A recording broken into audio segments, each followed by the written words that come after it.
எங்க ஜமீன் சொத்தை எல்லாம் எடுத்து தின்னுகிட்டு தான்டா நீங்க இருக்கிறீங்க. விஜயநகரம் சொல்லி நான் வரல, எங்க நிலத்தெல்லாம் புடிங்கி நீ வச்சுக்கிட்டு நீ சொந்தா இருந்துகிட்டு நீங்க எங்களை இது பண்ணிட்டு இருக்கீங்களா? தமிழ்நாட்டுல உட்காந்து தமிழர் ஓசிட்டு வரும்பீங்க, நாங்க சும்மா பாத்துக்கிட்டு இருப்போமா? இந்தியாலயே 4 பங்கு சொத்துல 3 பங்கு சொத்து நாக்கின் சொத்தை தின்னுபிட்டு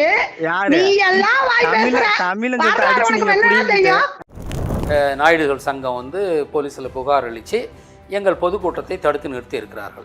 சொந்த மணிலே நாங்கள் ஒரு பொதுக்கூட்டம் போட முடியாத அளவுக்கு தான் இன்றைக்கி நாங்கள் இருந்துகிட்டு இருக்கிறோம். அந்த அளவுக்கு தெலுங்கரின் ஆதிக்கம் இருக்கிறது. ஏன்னா அங்கே தெலுங்கரின் ஆட்சி தான் நடக்குது. தேவதாசி என்ற ஒரு ஒழுகலாறு உங்கள் சமூகத்தில் இருந்ததா இல்லையா? தெலுங்கர் சமூகத்தில் இருந்ததா இல்லையா? சாமிக்கு உங்களுக்கு பொட்டு கட்டி கல்யாணம் பண்ணி விட்டுருவாங்க, அப்புறம் நீங்கள் வந்து விபச்சாரியாக மாறிவிடுவீர்கள். இந்த வரலாறு உண்மையாக இல்லையா? எலக்ட்ரானிக் ஓட்டிங் மெஷின் தான் பிராமணனுடைய கடைசி ஆயுதம். இந்தியாவை கட்டுப்படுத்தும் பிராமணனின் கடைசி ஆயுதம் என்பது எலக்ட்ரானிக் ஓட்டிங் மெஷின். அந்த மெஷின் தான் யார் வெற்றி பெறுகிறார் என்று தீர்மானிக்கிறதே ஒழிய நாம் அளிக்கும் வாக்குகள் அல்ல. எனவே எலக்ட்ரானிக் ஓட்டிங் மெஷினை ஒழித்தாக வேண்டும். ஐயா வணக்கங்கய்யா.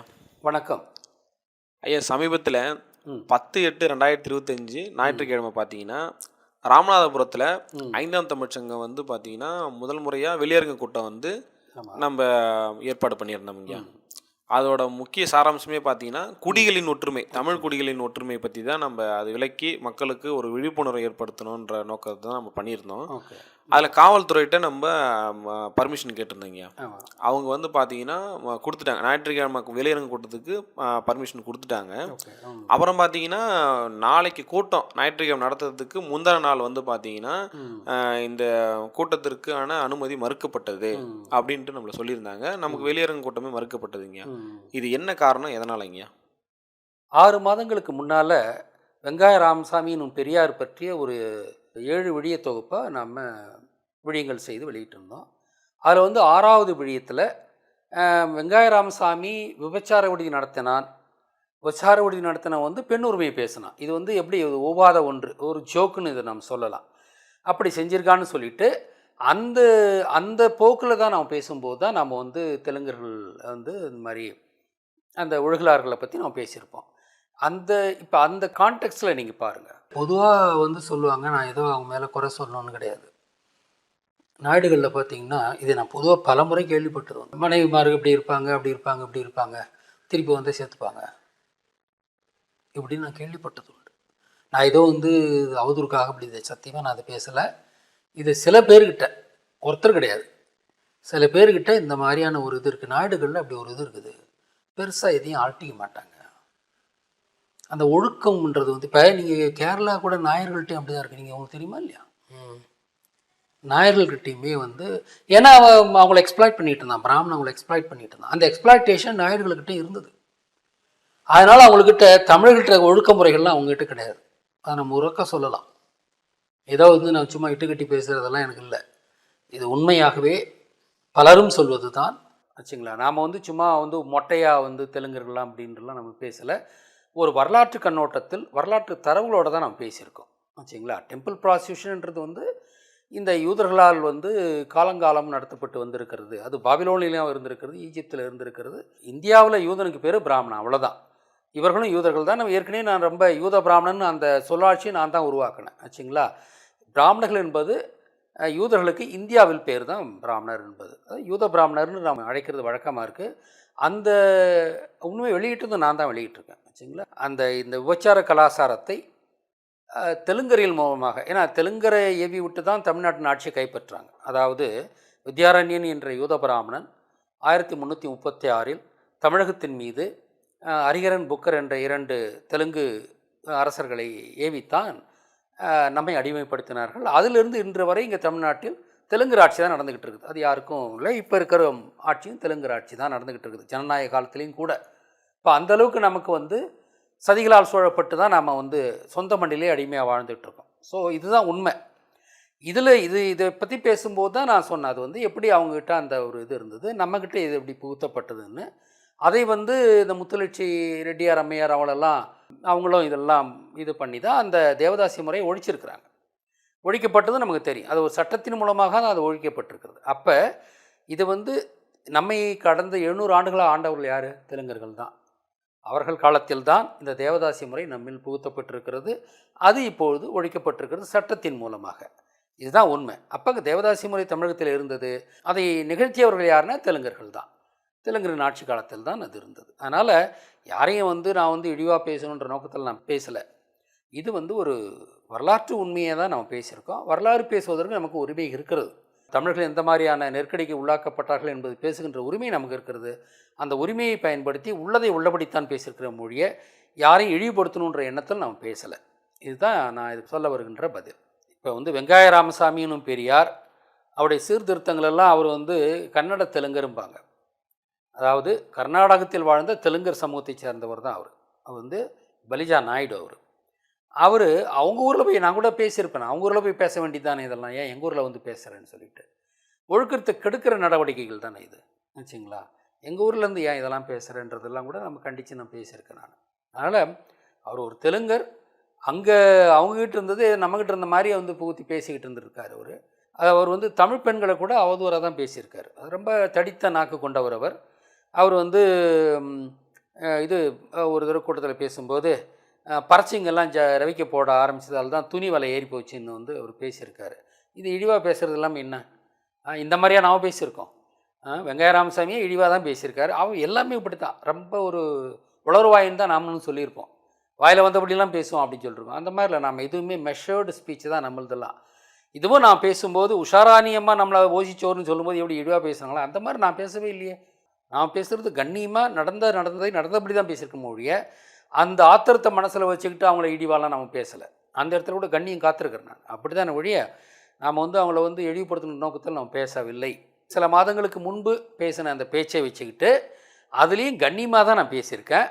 அதை வச்சுக்கிட்டு இவங்க என்னென்னா நான் ஏதோ தெலுங்கு பெண்களை இழிவாக பேசிட்ட மாதிரி, அதன் அடிப்படையில் அவங்க பிராது கொடுத்த தெலுங்கு நாயுடுகள் சங்கம் போலீஸில் புகார் அளித்து எங்கள் பொதுக்கூட்டத்தை தடுத்து நிறுத்தி இருக்கிறார்கள். சொந்த மணிலே நாங்கள் ஒரு பொதுக்கூட்டம் போட முடியாத அளவுக்கு தான் இன்றைக்கி நாங்கள் இருந்துகிட்டு இருக்கிறோம். அந்த அளவுக்கு தெலுங்கரின் ஆதிக்கம் இருக்கிறது. ஏன்னா அங்கே தெலுங்கரின் ஆட்சி தான் நடக்குதுங்க, கண்கூட பார்க்குறோம். அதற்கு ஒரு முடிவு வந்துடும். இனிமே அடுத்த தேர்தலில் தெலுங்கரின் ஆட்சி இருக்க போகிறதில்ல. ஏன்னா இப்போ தான் நமக்கே உணர்றோம். நம்ம அதாவது திராவிடம் என்ற கருத்தியில் நமக்கு புகுத்துனாங்க. திராவிடம் என்றால் அது தெலுங்கு தான். திராவிடம் என்றால் தரையிடம், திராவிடம், தரையிடம், திராவிடம். தரையிடம்னா என்னென்னா 3 பக்கமும் கடலால் சூழப்பட்டது தான் தென்னிந்தியா. அதனால் அதை தரை என்று அழைப்பது வழக்கம். தரையிடம், திராவிடம், திராவிடம். தரை என்பதற்கு சமஸ்கிருதத்தில் திரன்னு சொல்லுவாங்க. தரையிடம் தான் திராவிடம், திராவிடம். இதுதான் திராவிடம் என்பதற்கு சரியான சொல்லாட்சி.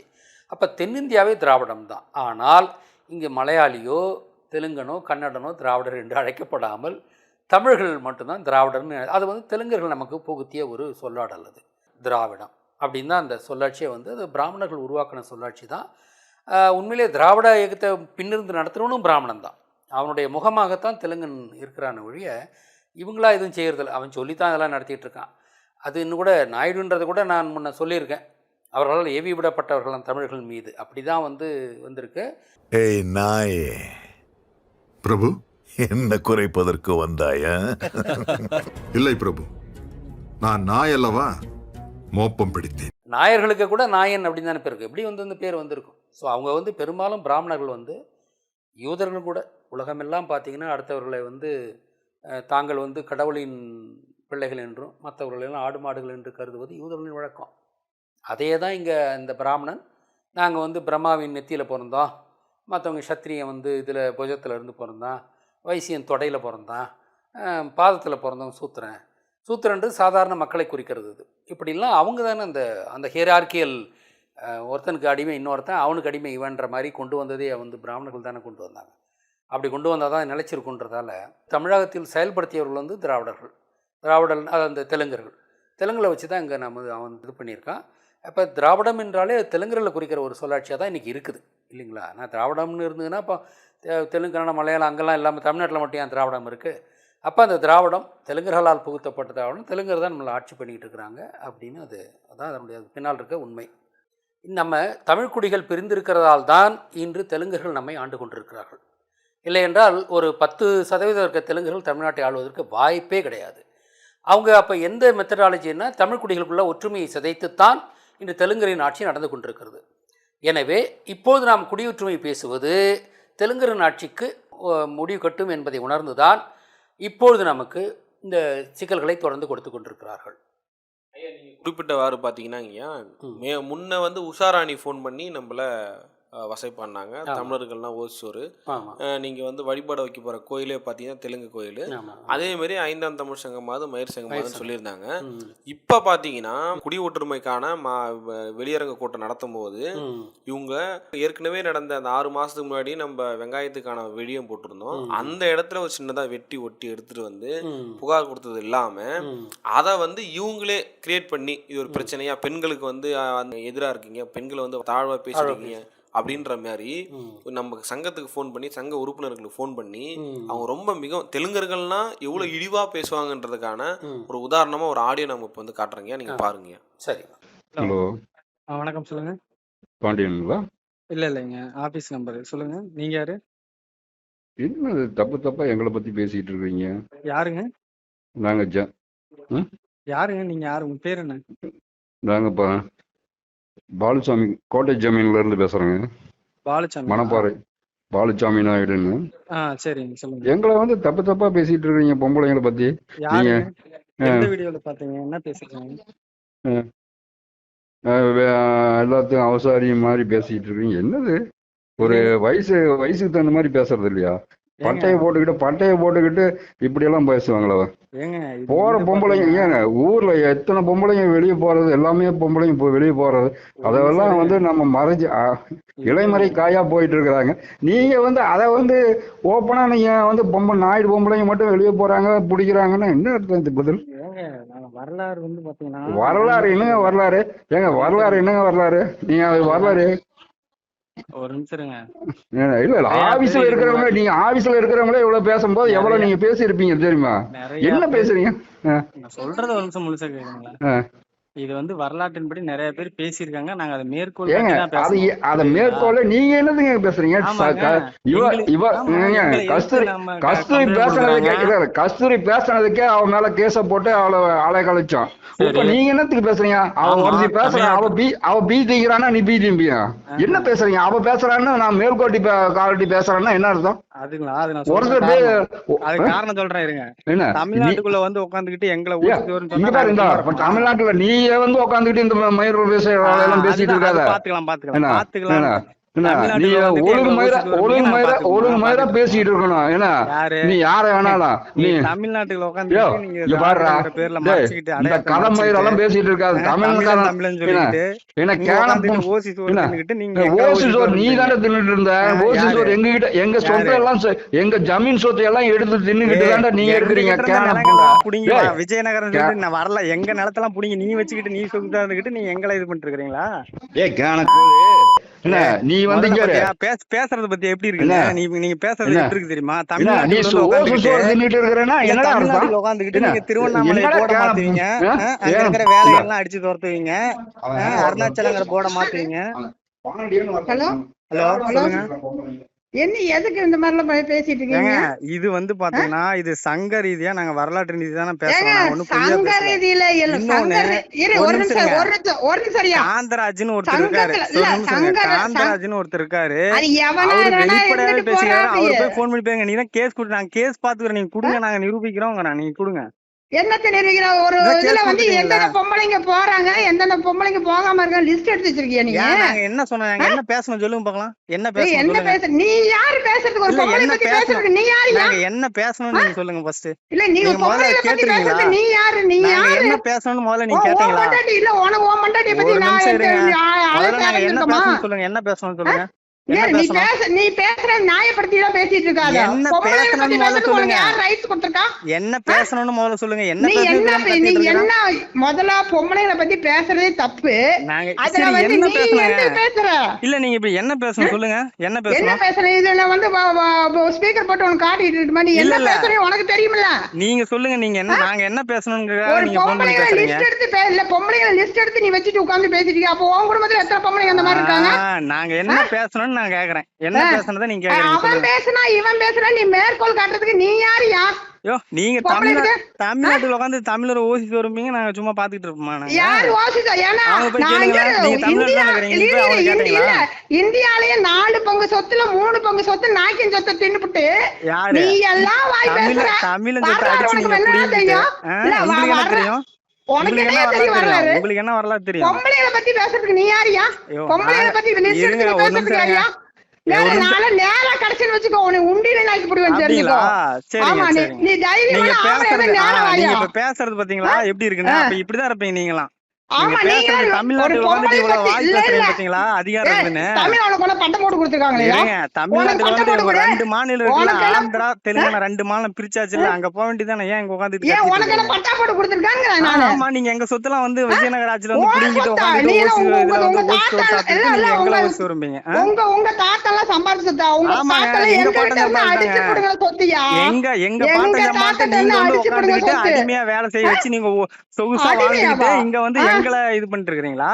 யாரு நீ? ஓவரா நீ பேசுற, அளவு கடந்து பேசிட்டு இருக்க. அடங்கிக்கோ முதல்ல. நீ பாக்கலாம். என்ன கொஞ்ச நாள் தாங்க, கொஞ்ச நாள் வெயிட் பண்ணுங்க. நாங்க தமிழர்கள் ஒன்று சேர்ந்ததுக்கு அப்புறம் உங்களுக்கு இருக்கு பாத்துக்கலாம். அடேங்கப்பா, நீ தமிழர் ஒண்ணு சேர்ந்தேன்னு வச்சுக்கோங்க, அப்புறம் தான் உங்க நாட்டம்லாம் என்னன்னு தெரியும். தெரியும் தெரியும். நீ இப்படிலாம் நீ பேசிட்டு இருந்தேன்னு வச்சுக்கோ, நல்லா இல்ல, ஜாக்கிரதையா இருந்துக்கோ. என்ன பேசுறேன் நான்? உங்களை அனாவசியமா எதுவும் பேசுறேன்? நான் உண்மையில பேச நீ முதல்ல எந்த ஊர் பொம்பளையா இருந்தா நீ பேசுறதுக்கு நீ யாரியா? இருங்க, எந்த ஊர் பொம்பளையா இருந்தாலும் பேசுறதுக்கு நீ யாரியா? பொம்பளைய பத்தி பேசுறதுக்கு நீ யாரியா? என்ன பேசுனேன்? நீ எந்த ஊர் பொம்பளையா இருந்தாலும் பேசுவியா? பொம்பளைய பத்தி தப்பா பேசுவியா நீ? ஒரு நிமிஷம் இருங்க, என்ன சொல்றேன்னு கேட்காம சும்மா நீ கத்திட்டு என்னையா பேசுற? நீ ஆம்பளை என்ன பேசுறியா? பொம்பளைய பத்தி தப்பா பேசுவியா? நீ ஆம்பளைனா பெரிய வெண்ணையா? பொம்பளை எந்த பொம்பளை வேணாலும் பேசுவியா நீ? அறுவட்டு தடவை பேசிட்டு இருக்க. பேசுங்க.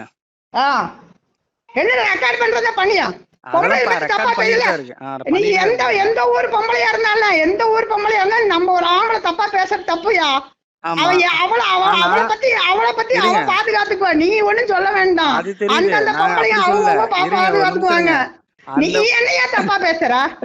நாங்க இருந்த உண்மைதாங்க சொல்றோம். நாங்க தான் என்ன என்ன நீ என்ன உண்மையை நீ ஒண்ணு பொழக்கெடுத்துற? நீ ஒண்ணு உண்மையை நீ சொல்ல வேண்டாம். நீ உன் வேலையை மட்டும் நீ பாரு. அது எங்க வேலைதாங்க. அது நாங்க சங்கடம் சொல்றோம். எந்தெந்த பொம்பளை எங்க என்னென்ன பண்றாங்க லிஸ்ட் எடுக்கிறது உன் வேலையா? அந்த வேலை எல்லாம் எங்க இல்ல. தமிழர்களை வந்து நீங்க இந்த மாதிரி இதுவா பேசும்போது நாங்க உங்களுடைய வரலாற்றை வெளியே பேசுறோம், அவ்வளவுதான், வேற ஒண்ணும் இல்ல. நாங்களாம் இன்னைக்கு வரல யார பத்தி பேசல, நீங்க தாண்டா புரிஞ்சுக்கிறீங்க புதுசா டிங்கு டிங்குன்னு.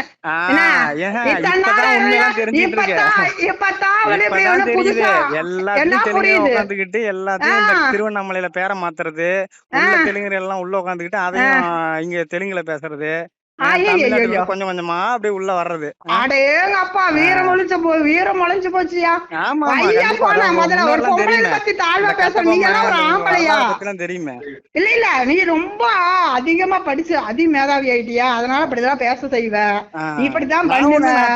முதல்ல ஒரு பொம்பளைகளை பத்தி பேசினாவே அவனுடைய கேரக்டர் அப்பவே தெரிஞ்சு போச்சு. நீ போன வை முதல்ல மூடிக்கிட்டு. நீங்க வைங்க, நான் பண்ணல, நீங்க வைங்க. ஐயா, இப்போ இந்த ஆடியோ நீங்கள் பார்த்துருப்பீங்க. இதுலேருந்து நீங்கள் என்ன நினைக்கிறீங்க? இவங்க எப்படிப்பட்டவர்கள்? முதல்ல ஒரு வரலாற்று உண்மை என்னன்னா, பரசுராமன் இந்த மொழிகள் தென்னிந்திய மொழிகள் உருவாவதற்கு காரணமாக இருந்தவன் பரசுராமன் தான். அகில இந்தியாவிலும் 2000 ஆண்டுகளுக்கு முன்பு பேசப்பட்ட மொழி தமிழ் தான் ஆச்சுங்களா. இந்தி கூட தமிழை அடியுற்றி வந்த மொழி தான் அது. அதே போல் இங்கே தென்னிந்தியாவில் எல்லாருமே தமிழ் பேசினவர்கள் தான். தென்னிந்தியா அப்புறம் தமிழ் பேசின இதை வந்து இந்த இந்த மொழிகளை உருவாக்குனது யாருன்னா பரசுராமன்.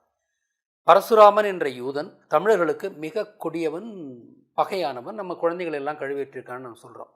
பொதுவாக பிராமணர்களுக்கு தமிழர்களை பிடிக்காது, ஏன்னா அவங்க ராமனை நாம் கொண்டு இருக்கோன்றதால தான் இல்லையா. ராமனனும் கொண்டு இருக்கோம், சகுனியை நாம் தான் கொண்டு இருக்கோன்றதால அவங்க கொண்டு வந்த போர். அவன் எங்கேருந்து வரான்? கசார்லேருந்து வரான். ராமனும் சரி சகுனியும் சரி. அவங்க இங்கே வந்து நம்ம மீது தொடுத்த போரில் நாம் வெற்றி கொண்டோம், அவர்கள் இறந்துபட்டார்கள்.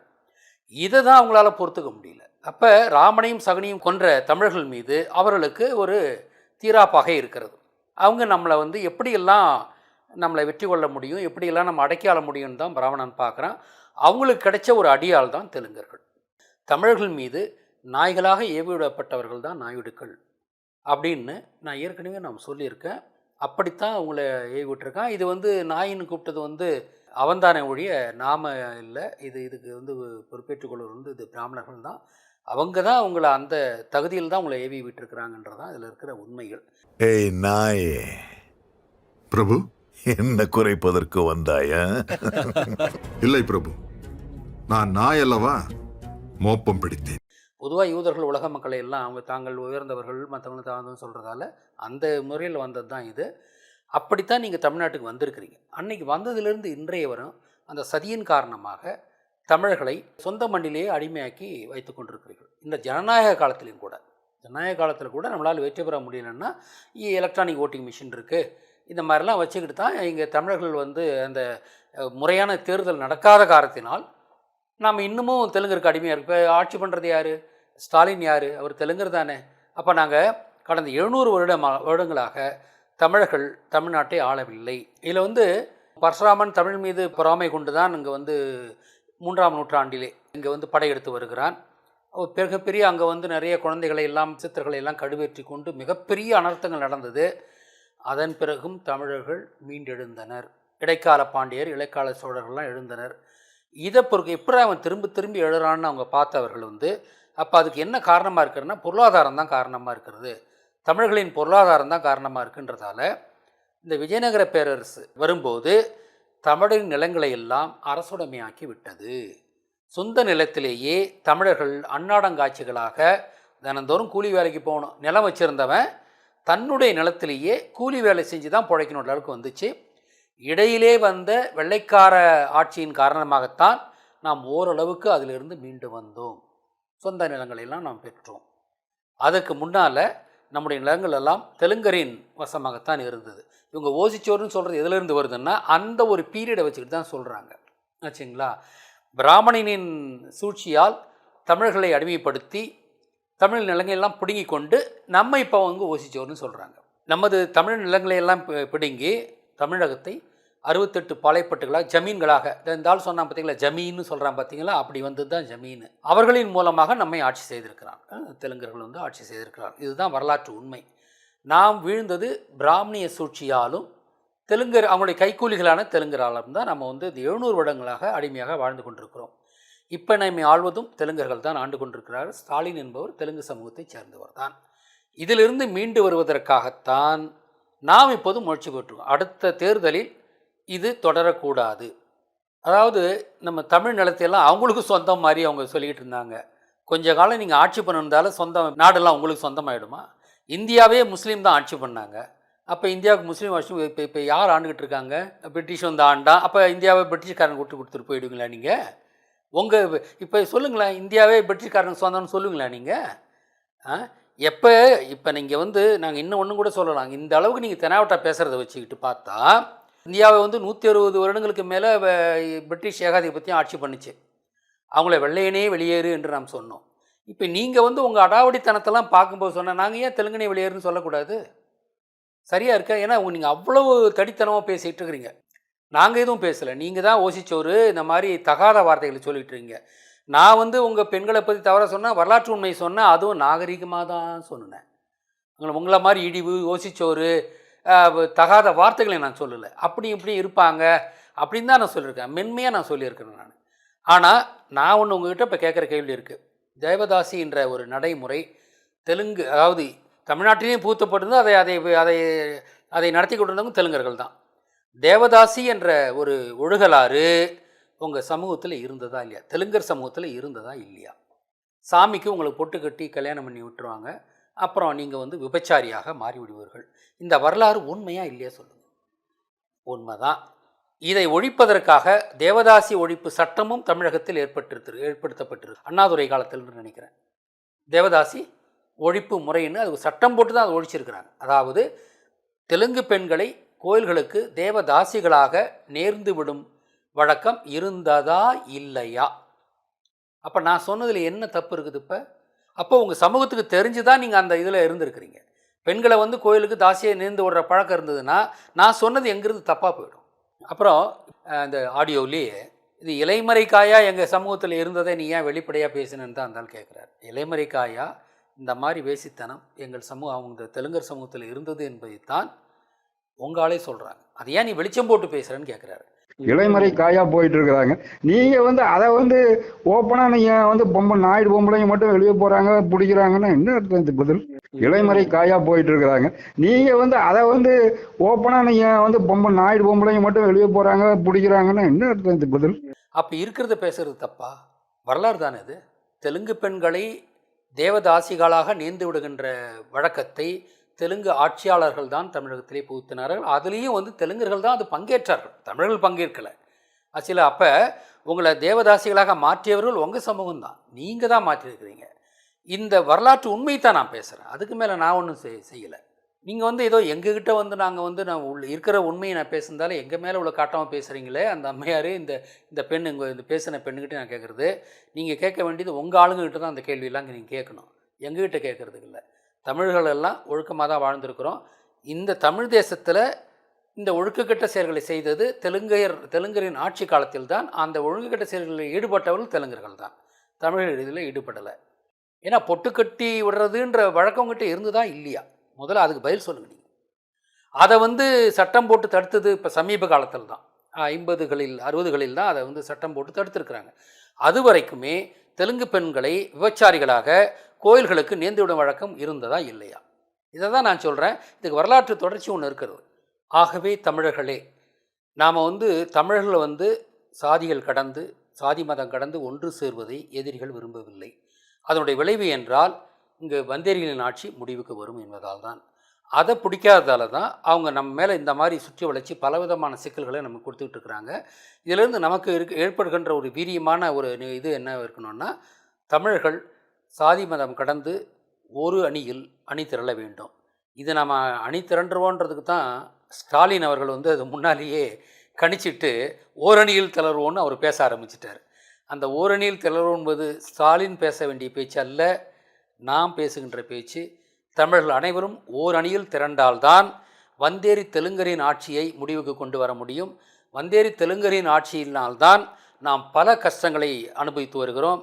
இந்த ஜல்லிக்கட்டு போராட்டம் எடுத்துங்க, ஸ்டெர்லைட் போராட்டம் எடுத்துங்க, இன்ன பிற எத்தனையோ சங்கடங்களுக்கு நாம் ஆட்பட்டு கொண்டிருக்கிறது வந்தேரிகளின் ஆட்சி தமிழகத்தில் நடைபெறுவதால் தான். எனவே தமிழர்கள் இந்த நிகழ்விலிருந்து நாம் புரிந்து கொள்ள வேண்டிய ஒரு செய்தி என்னவென்றால், சாதி மதம் கடந்து எந்த ஒரு தடங்களும் இல்லாமல் தமிழர்கள் அனைவரும் ஓர் அணியில் திரள வேண்டும். தமிழகத்தின் எதிர்கால ஆட்சி தமிழின் ஆட்சியாகத்தான் இருக்க வேண்டும். 2026 தேர்தலில் தெலுங்கர்களோ திராவிட கட்சிகளோ வெற்றி பெறக்கூடாது, தமிழர்கள் தான் வெற்றி பெற வேண்டும். அதே சமயத்தில் எலக்ட்ரானிக் ஓட்டிங் மெஷினையும் நாம் அழித்தொழிக்கக்கூடிய வேலைப்பாடுகளை தொடர்ந்து அனைவரும் எழுதுங்கள். தொடர்ந்து அதற்காக நாம் போராட வேண்டும்.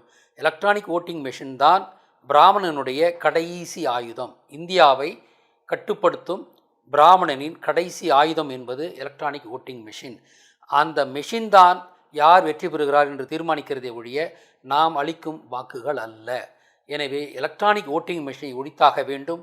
உண்மையான சரியான நேர்மையான தேர்தல் வாக்குச்சீட்டு முறையில் நடத்தப்பட வேண்டும். நாம் வெற்றி பெற்று நமது அரசாங்கத்தை தமிழர்கள் ஏற்க வேண்டும். தெலுங்கர்கள் ஆட்சிக்கு வரக்கூடாது. வராமல் செய்வதற்கு என்னவெல்லாம் செய்ய வேண்டுமோ அனைத்தையும் தமிழர்கள் செய்ய வேண்டும். எனவே தமிழகத்தில் தூய்மையான தமிழர் ஆட்சியை உருவாக்குவதற்காகத்தான், அந்த ஆட்சியாளருக்குரிய தகுதிகளை மேம்படுத்துவதற்காக 5ஆம் தமிழர் சங்கம் ஒரு பட்டயப்படிப்பை நடத்துகிறது. மக்கள் பிரதிநிதிகளுக்கான பட்டயப்படிப்பை நடத்தி கொண்டிருக்கிறது. ஆர்வமுள்ள தமிழர்கள் எங்களோடு மேலும் இணையுங்கள். அடுத்த தேர்தலில் நாம் களம் காண்போம். தமிழகத்தின் ஆட்சியை தமிழர் 700 வருடங்களுக்கு பிறகு நாம் கைப்பற்றுவோம். அதன் பிறகுதான் தமிழர்களுடைய வாழ்வு மேம்படும். இப்போதெல்லாம் இருப்பதை விட பன்மடங்கு சிறப்பாக தமிழர்கள் வாழ்வார்கள். ஆன்மீக பலத்தோடும் பொருளாதார பலத்தோடும் அன்போடும் தமிழர்கள் வாழ்கின்ற ஒரு வாழ்க்கையை நாம் காணப்போகிறோம். இது போன்ற சடங்கு கொலைகள், தேவையற்ற போராட்டங்கள் எல்லாம் இல்லாமல் ஒரு அமைதியான தமிழகத்தை நாம் உருவாக்க வேண்டுமென்றால் தமிழன் தமிழ்நாட்டை ஆள வேண்டும். தெலுங்கர்கள், இந்த ஆட்சி தான் தெலுங்கரின் கடைசி ஆட்சியாக இருக்க வேண்டும். 700 ஆண்டுகளுக்கு பிறகு மீண்டெழுவோம் தமிழர்களே. 2026 நல்ல விஷயங்கள் நடக்கக்கூடிய ஆண்டு என்று நான் 2-3 வருடங்களாக சொல்லி வந்துள்ளேன். அதில் யூதன் விழுவான், தமிழன் எழுவர் என்று நான் சொல்லியுள்ளேன். யூதன் விழுந்து விட்டான். சமீப காலமாக கடந்த 4-5 மாதங்களாக யூதனின் வீழ்ச்சி தொடங்கிவிட்டது. அது நடந்து கொண்டிருக்கிறது. நான் கணித்த ஒரு செய்தி ஏற்கனவே நடந்து கொண்டிருக்கிறது. அடுத்தது நாம் மீண்டெழுவதுதான் பாக்கி. 2026 தமிழர் ஆட்சி தமிழகத்தில் 700 வருடங்களுக்கு பிறகு மீண்டும் நிகழ வேண்டும். அதை மனதில் கொண்டு ஒவ்வொரு தமிழனும் உங்களால் ஆன முறையிலே இதற்காக பாடுபடுங்கள். நன்றி, வணக்கம். மக்களாகிய நீங்கள் தரக்கூடிய நிதி உதவி 5ஆம் தமிழர் சங்கத்தின் வளர்ச்சிக்கு மிகவும் பயனுள்ளதாக இருக்கும். உங்களால் முடிந்த நிதியுதவியை அளிக்க விரும்புவோர் திரையில் காணக்கூடிய இந்த ஜிபே நம்பர் மற்றும் இந்த அக்கௌண்ட் நம்பருக்கு பணம் செலுத்தலாம். நன்றி, வணக்கம்.